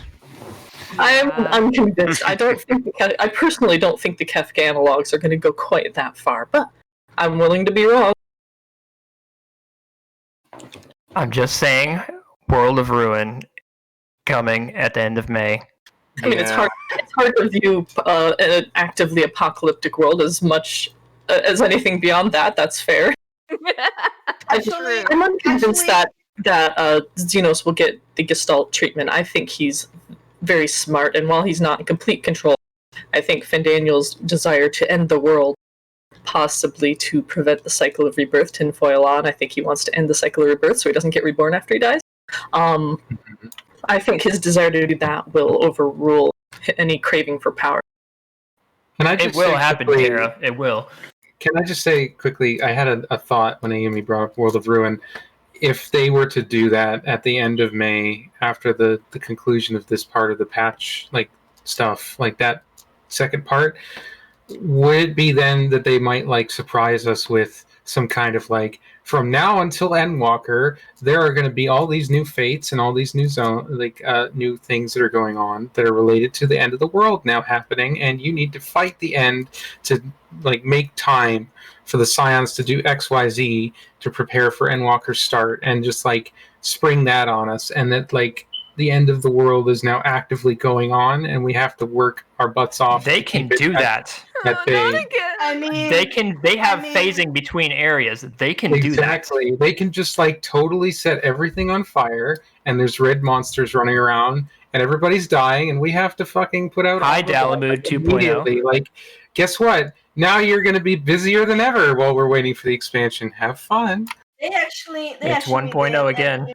Knowing that you take a lot of inspiration from the good part of World of Warcraft, that's actually what happened before with the expansion of World of Warcraft Legion. I remember that. Yes. The pre-patch was the Burning Legion, which is basically, for those who don't know, it's a horde of demons trying to invade Azeroth, and they implemented through I think it was a month or two maybe, Legion wasn't the first one that did it. It was Cataclysm because it changed everything. Yes, Cataclysm did that. Also. But many people also had issues with how Cataclysm was handled. Which is why I say that instanced maps are way better than Warcraft did with Cataclysm. Yeah, most likely I would think they would probably do instancing in this instance, I guess you'd say. So I want to go to Cobran's thoughts on this. So I think that scene is actually really interesting, and I think it was incredibly necessary in that we finally see the split in goals between Xenos and Fandango, where Xenos just really wants to, relive that moment at the end of Stormblood, and Fandango wants to end the world, die, because he's sick of being alive. And so he is just kind of very flippant about having lost the dragons, even though I do agree it's a significant setback, and just straight up lies to Xeno's face. And he's just like, it's no big deal. Whereas, it's a significant blow to his plans. Not only have lost Lunar Bahamut, but now Tiamat is free and actively opposing him, along with all of her broodlings. So I think that's pretty significant. I don't want to think that Xenos has a scythe. I like to think that the scythe has nothing to do with him, and that there's no scythe class coming. The scythe dream is dead. There never was a scythe dream, so give up on it. Scythe dream, pipe dream, I get it. Yeah, I am interested in Fandaniel, though, in that they did say that he has this deep, dark secret that he's hiding. I don't know if I believe it's so deep and dark, but my headcanon is that the deep, dark secret is that Fandango is actually Movie Pass. Damn. So, take that. The exit's there. Right there. Exit to your left. Please exit in single file line. Damn, Daniel. I really want to hear Neela's thoughts on the scythes. Oh, I was just typing it in the chat. I guess I could say it really quickly. I'm not heart set on a scythe class. Whatever it ends up being, even though it's going to share gear with Dragoon, there's a very high chance I'm going to stick with Dragoon. I just like Dragoon. It's a fit for me. But I think there's a decent chance it will be scythe. It may be a magical melee scythe thing, which would be cool. Who knows? That's just a guess. Thematically, though, with the scythe symbolism, the scythe symbolism, the representative of death, I think that's very fitting of what they're doing with Xenos' character, having him set up to bring about the end of the world, to reap all the souls and bring about the final, the final doom, final permanent death. So I could really see it, but we'll see. Mostly from a symbolism perspective. So I'm going to go ahead and say that we won't have enough time for Wurlit today because there's a lot in Wurlit that I would like to discuss, and among the 7 of us, we will not have enough time to fit into 30 minutes, so we're going to save that for next week. Do we want to touch on Nier at all? I do want to touch on Nier. To those who have played Nier, and for those who have played Drakengard, Meowth and I will probably talk the longest on this, but I want to hear all of you guys' thoughts on it first. The Tower at Paradigm's Breach. What are your thoughts on it? How did you have fun with it? Did you not? Did you think it was too easy, too hard? Did you like the symbolism in it, the dialogue? Let's start with Neela. Well, for me, as someone whose sole experience with Nier was these raids here in Final Fantasy XIV, and then hearing various of my friends freak out over this, that, and the other, it was very interesting because I could get an idea of what was going on. I'd be like, I saw in they had the little quests in between the releases so that you could continue the story. In the one where we saw that sphere, I was like, this seems bad. This seems very bad. And then my friends were like, yeah, you have no idea. So they did a good job, in my opinion. They did a good job, in my opinion, of conveying this to someone who doesn't understand. I still got the idea of this is a big problem. You know, it came through to me even without the background knowledge. So I think they did on the whole very well with that. The raid itself, like, I feel like there was a lot that I missed, especially in this last one, hearing people go back and talk about it. Oh, this is this, that is that. And I was like, oh, interesting, that's cool. Someday I'll get around to playing the games, you know. They're very fun, they're very interesting, and they're very messed up. Yeah, when I'm in a retirement community and no longer have my days completely full with so much stuff, then I'll finally find the time to do it. But definitely enjoyed it. Mechanically, the fights were really interesting, and it took me a little bit to get some of it, but once I did, it was really fun.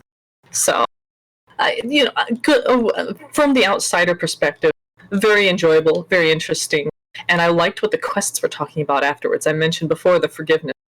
Having the dwarven elders all stand around and like, well, who's going to suffer for this? Who's going to pay? And you sit there and you think to yourself, yeah, exactly. Why should anyone have to pay? No one did this on purpose. No one wanted this to happen. Why not forgive? Dun, dun, dun. Taro never writes happy endings, and especially involving, if there is twins involved, never a happy ending. I have heard this, but yes, I found it very interesting that they really hit that theme hard, with the elders being like, angry, make someone pay, even though making someone pay isn't going to fix anything, and it isn't actually going to help because that person is also just suffering on their own already. So I hope it's a wake-up call for a lot of people, because again, like I said, with Tiamat being no, I'm mad at the Asians, I'll never forgive them, and I'm like, you're gonna need some help here in the next patch or two. You're gonna need that. So yeah, anyway, that was my impression. Okay, Cobran, go ahead. So, I've only really played Automata, and I really appreciated, the first two raids, totally on board. I thought I knew where it was going, and then the seed popped up and totally derailed everything. Because while Dragon Dragoon and Dragon Guard have been on my radar for a really long time, I've never really had a chance to sit down and play them. I'm only vaguely familiar with them. So I didn't pick up on Jack of Hearts. I didn't know what the first boss was.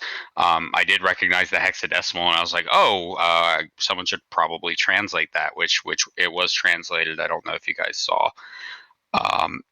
But then we got to the end of Tower, and it was Queen Beast. And I was like, okay, so what we're doing here is we're definitively tying the Red Girl to the villains in Drakengard, and I'm like, okay, this is bad. I don't know where that portal goes, but we should leave it there. And yes, I just got this to everything. Yeah, it was just like it was just this feeling of overwhelming. Oh shit! Oh shit! Oh shit! But I didn't really know why specifically. Like, there are people like to my left and right in our raid group just like freaking out, and I was like, "Well, I guess this is really bad." I'm one of those people, by the way. Hi, yes. I am too. And so, I feel it was more because of the people I was running with that had played those games and really understood it. And apparently they use specifically, I think it's the French or the German version, uses the word grotesquerie. And they were just like PTSD triggered when they heard that. I was like, I need to play these games and then like go to therapy or something. Therapy won't save you. I play games so I can get my therapy because I can afford it.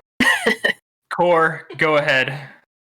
Okay, so basically that kind of also was a good summary of my feelings on it in terms of like I know a little bit about Drakengard, a little bit about Nier 1, a little bit about Automata, primarily from friends and partners of mine who played the games.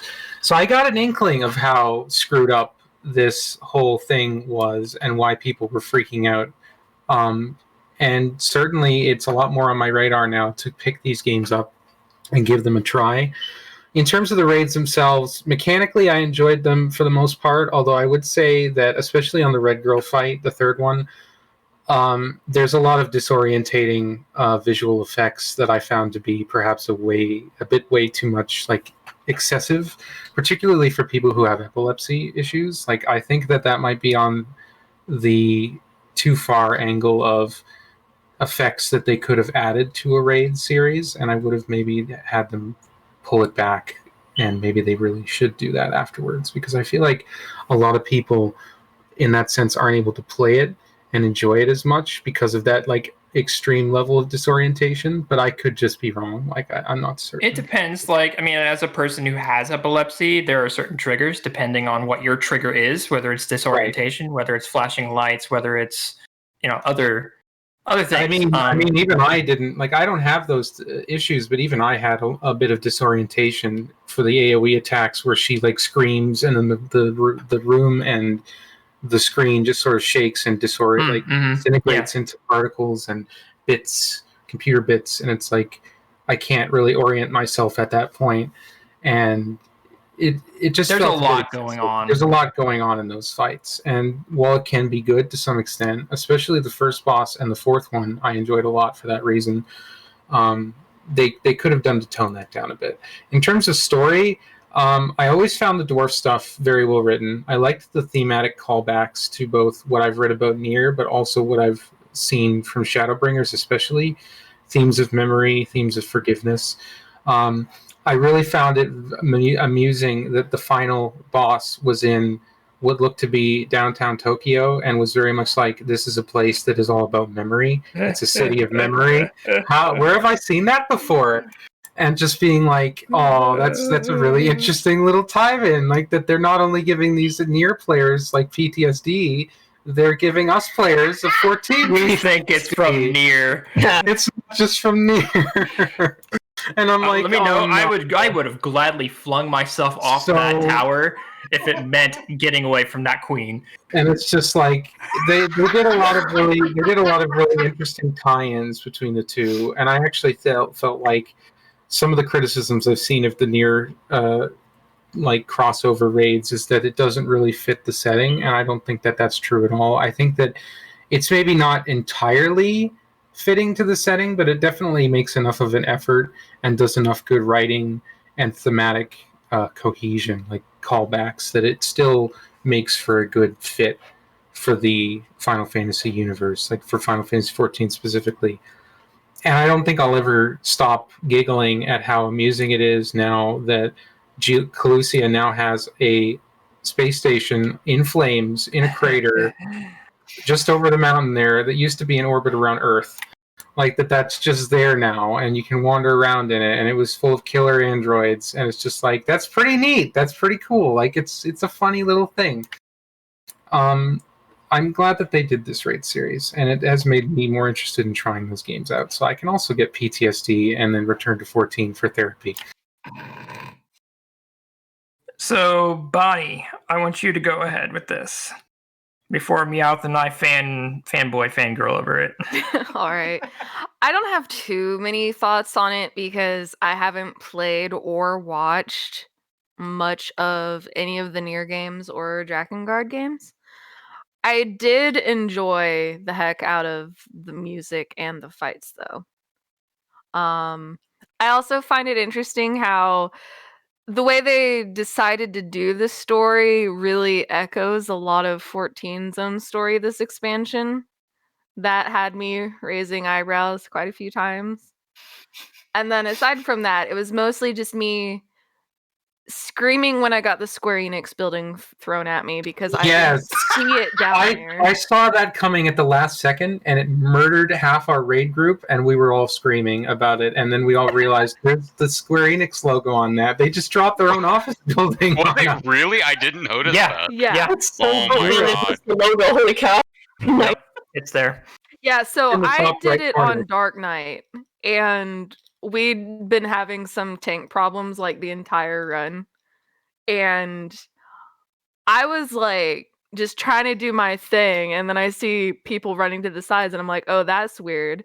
So I start to adjust, and then I just get yeeted into the sky, and I scream because I was not ready. I will say I thought that the Nier raid added more to Nier and Drakengard than it did to 14, though. That's true. I get the impression, even without having played those games, that it was very much intended to be more of a Yoko Taro wants to screw with people more, so this is a useful way to do that. And that 14 was just sort of like, well, I'm going to tie it in a little bit, but it's really more for Nier fans. So, my thoughts on it. Where do I begin? I went in expecting to go into 9S's mind. I instead went into the Ego Collective. I went in expecting bad things. So I got to fight Jack of Hearts, which when I was watching the live letter, I expected Jack instead it was the Knave of Hearts, so GG's translation theme. And it's from Neo Replicant. It's an interesting boss. I liked his mechanics. I liked that you had to be self-aware of where you were at all times, and of where the other attacks were coming from the sides. Moving on to the second one, Hansel and Gretel, again from Neo Replicant. Those were way more interesting than I was expecting, and it required a lot of coordination and a lot of effort on the raid's part to work as a team. Whereas normal bosses, you can just spam your attacks and basically tank and spank, as they call it. And boy, that's a okay, whatever. Third boss, the red girl. I really did not want to see her again.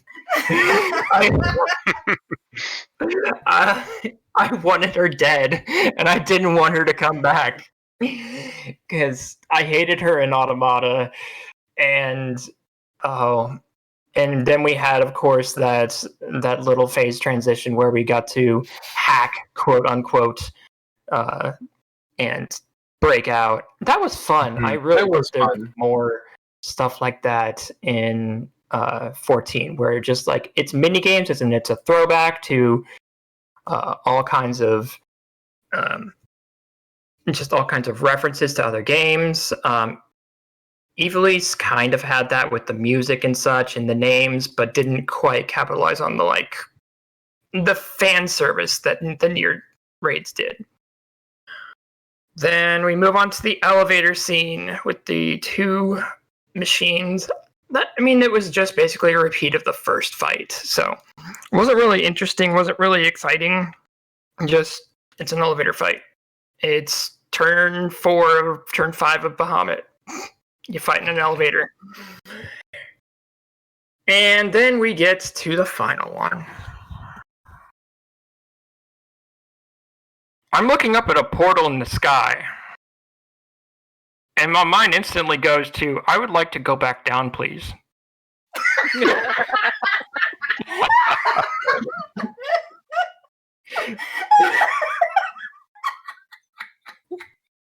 Can we take this elevator back down, please? You're ready to just fling a rope off the edge of it and jump down? I'll save you the trouble, and I'll just run and kill myself if this will allow me to avoid what's coming. I know what's happening. Speaking of killing yourself, it was highly amusing when we ran it again last night, and you were just like, I'm gonna go die now. We'll get to that. So I see the portal in the sky. I instantly do not want to be there anymore. I instantly am just like, please kill me. Any one of you, turn friendly fire on. I saw the seed descend from the sky, and I'm like, I please do not want to be here anymore. Because I know what's gonna happen. And then she appears, and I'm like, ah! And of course, she's using all of her attacks from, of course, Drakengard. And I'm thinking, okay, well, this isn't too bad, I guess. I'm not reliving Drakengard 3's ending, right? 60%, 55%, whichever. She unleashes something in the sky, and suddenly there's a city beneath me and a portal in the sky, and I'm like, all right, I'm shutting my game off. Wow. Where do I sign up? I really wish that you had done Nier for the first time on Tuesday with me since I was recording. Same. I was screaming. You can ask Kenny. I was like, no shit, oh shit, oh no shit, no! Okay, so my reaction was appropriate then. Yes, mine was louder. Absolutely. Yeah, Certainly, Mel shown me that ending. That's a very appropriate reaction. I have seen that ending. One of my partners linked it to me, and I get the sense that it is very much like I do not want to be here. I do not want to get hit by these rings. I don't want any of this to be happening. You see that kind of stuff in the first part of the fight, but then it moves on to, of course, the second part, and the grotesquerie queen herself descends from the sky. I'm like, I have the same feeling I want from the red girl. I want you dead. I wanted you dead. I wanted you to stay dead. Why are you here? Are you here to kill me? Want it. Are you here to kill me? Because I will kill myself. Please. And of course, Kind's theme starts playing, and then I lose it. I can't play the game anymore because Kind's theme makes me break down into tears every time I hear it. Because for those that have played Nier Replicant or Gestalt, you know what that theme means and the symbolism behind it. So having to fight her and having Kind's theme play, I pretty much spent half that last part of that raid dead on the floor. Yeah. And then again last night. And then again last night, of course. Yeah, The and I bell, was in healer too. last night, and you were on tank, and it's like, please, we need a tank! The bells, too. Our tanks The are bells were dead! ringing in my head like panic bells, panic bells, panic bells. That pretty much summed up my entire fight. Like, there's a lot of villains in Final Fantasy that are like, oh shit bosses, but then you go to the Drakengard bosses, and especially the Drakengard 3 boss, ending boss, and then you're like, I never want to see this again in my lifetime. I never want to do this again in my lifetime. Okay, But so now it's here got again. the impression. I got the impression because I was there and I saw, like, after the transition, I saw the flower and all the singing stuff, and I was like, is this an intoner? Like, what is happening? Oh, I'm going to bring it to Meowth, who I will be just... Well, I'll let her take it. Go ahead. It's gonna be, Well, yeah. First, I have to admit that I myself, I haven't played any of them because, you know, I'm not the most buoyant. I have not, and my family has not the most buoyant economy. So You said not the most buoyant. I thought Alpha. No, I'm sorry. Yeah, I mean, yes. Okay, moving on.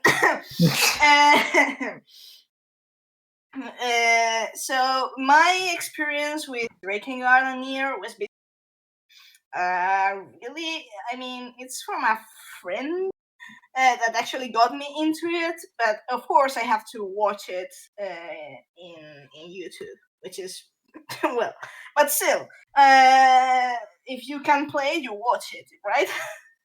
Right. And I even researched a number of things about Drakengard and Nier, and of course I was quite familiar with the whole deal, especially with Drakengard 3, which is the one I watched playthroughs the most. So I was familiar with the neighborhoods. I knew that, well, since the remaster of Replicant is coming soon. I'm not going to elaborate on this boss because it would be spoiler. But it was a really interesting choice of boss. And then Hansel and Gretel, of course, too, which again strikes me as an interesting choice. I mean, I guess it's kind of the iconic one boss that even if you're not playing near Gestalt Bar Replicant in its entirety, it's one of the early bosses. You might remember this one, but at the same time, it fits the twin theme as a choice of boss. Yay, twins! Yeah, I mean we didn't get Devil and Popular. So, Kind of. The dwarves had red hair. I know. It's just that the whole twin thing, you know what I usually think of it. Then the red girl. I have to admit that part of Automata always kind of messes my head with. It was like I only remember the red girl like being the mastermind behind the machines, kind of. I was actually at that point I was expecting A2, but anyway. I had that on my bingo card. Like, we're gonna see A2. Instead, we get the red girl. I'm like, okay, well, nope. Just ripping up my bingo card. Bye. No, but it was actually fine because later it ties the red girl with Drakengard, and that was when I basically lost it. I remember that. Yeah. Because the false idol, that's actually a grotesquerie queen, a proto grotesquerie queen, actually, kind of. But anyways, that those things just to make it quick, that they are bad news. You don't want one of these in your world at all. No, you don't. No. And then there's this starting the start of the fight. You see the red girl, the first one with that lovely face, go up into the sea of resurrection, bar destruction, and there's this. We start with that that close up of her being absorbed into the sea of resurrection. I was like, oh fuck, this is like Furia. And this is Furia over. I mean, you played Drakengard, right, Ayumi? You know. Oh yes. Oh yes. What I mean. And what's crazy is like they pretty much canonized one of the endings. Like this ties into ending E, I think, E and F. Yes.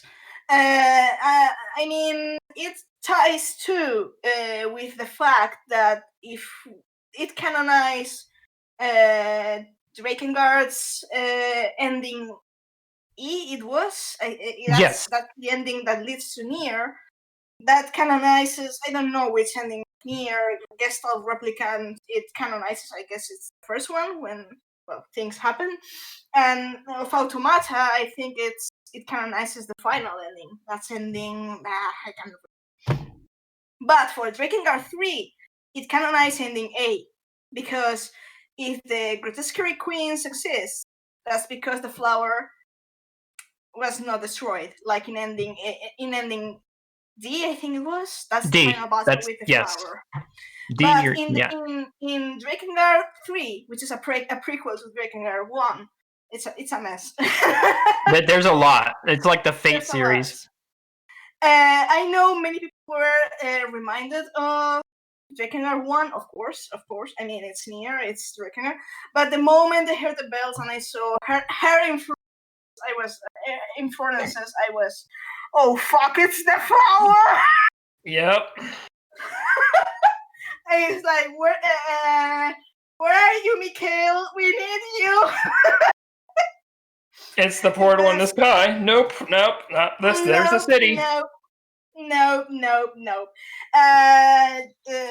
Yeah, basically the origin of grotesqueries and stuff, it's a fucking flower. I was expecting the salt pillars to appear and the salt queen. Yeah, But at the same time, they tied into the having Florence. I should actually call her Florence and be done with it. There you go.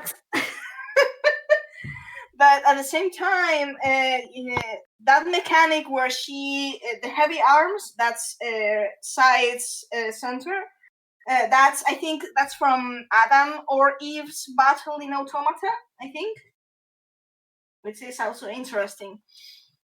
And yes, so basically it was like, oh god, oh fuck, and during the transition, my first thought when she is like kind of invoking the transition and stuff, and she goes like, "We've waited so long to throw these gates wide," and I was like, "Fuck you, Square Enix!" It's like, throw wide the gates and let the light in. I was like, nice. How many years have I waited? Yeah. It's like, Throw wide the gates that we may pass. yeah, and they let Grotesquerie Queen. I mean, and not just a Grotesquerie Queen, the flower herself, and it's like, we're fucked. We're absolutely fucked. Then there was the part with the trains that, as an aside, it reminded me a lot of Bravely Default. Just as a comment. But I was there's the whole point of the flower being saying that all memories dwell within me. I know, of course, Ayumi said that the city turns into Tokyo, and it's true because the final battle in Drakengard 1 it happens in Tokyo because of reasons. But for me, it actually remind me a lot of the Cathedral City of Drakengard 3, which is where the final battle happens as well. They're actually very reminiscent, you know? They're really similar in structure, but I was like, oh god, this is a mix of Shinjuku and the Cathedral City. We're fucked. So we're just about out of time, but let's go ahead and wrap up our thoughts on this, and then we'll go ahead and. Oh, and just a pointer that when people say that the Nier raids and Drakengard don't have any tie, well, considering the Seed of Resurrection bar destruction is a portal between worlds, I think it can be hand waved. But the themes, they're closely related to what we're dealing with Final Fantasy XIV right now. Like in the sense of, for example, the Grotesquerie Queens, they're all about sound, but their songs and stuff, that's actually sound in the wavelength with the black and white Vietnam War flashbacks and stuff. And there's one thing with the red girl right before the hacking minigame that she says, all you can do is watch as your world falls to ruin, and it was like,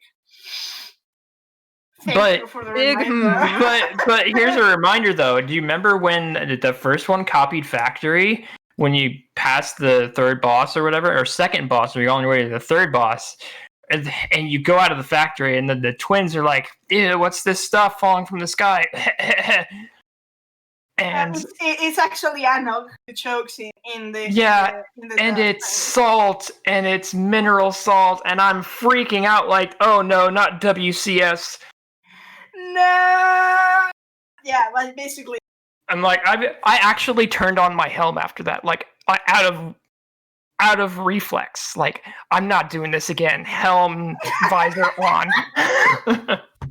I mean, Compound 2P was a sort of a Grotesquerie Queen in a sense, but it was sort of because, well, you know, the 2P turns out to be the red girl who turns out to be.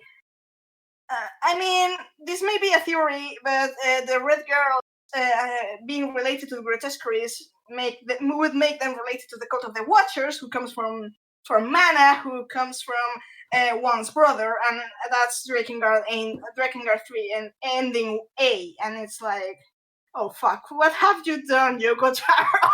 We could pretty much fill an entire episode of you and I just geeking out about Drakengard and Nier. But we'll have to save that for another day. So let's wrap this up. Thanks for joining us, you guys. It's been a pleasure as always. We'll keep doing this next week with Wurlit, and there's a lot of stuff to cover in Wurlit. So that's pretty much going to be the full episode. I hope you're going to look forward to it. Do you guys have anything to say before we close out? I wanted to briefly mention that I thought the Ishgardian restoration stuff they added was pretty cute, and I look forward to hopefully dressing up Count de Durandare. Just don't tell him where Zare is. I do want to say that while I very much enjoyed this patch, I feel like it didn't have a lot of staying power compared to other 0.5s. We saw people come back, log in, do the MSQ, do the raid, and then disappear again. I think we're really looking at probably FanFest or 5.5 to see the huge influx of people coming back. That said, I've seen a ton of new players joining the 14 community lately, within the past 2 months. So be nice to your new players. If someone doesn't know something, explain it to them. Just keep in mind there's a lot of new people out there. So we've been getting Cape Westwind a lot. It's been great. I've been definitely putting my mentor crown on a lot more often lately, and it's been nice. I like seeing more people around. I've seen more people ever since they upped the free trial, but definitely in the last couple of months especially, it feels like we've got more people coming over from WoW and other MMOs especially, looking to maybe finally either come back or really get into this thing. And it's good to see. It is. Absolutely. So that about wraps it up for us. So thanks for coming, everyone. We will see you next week, same time, same place. We'll shout out more on Twitter, give you guys a few more things to look forward to and react to. But we will catch you guys next week. So thanks for coming out, everyone. Catch you later. Thanks, everyone. Take care, everyone. Safe journeys.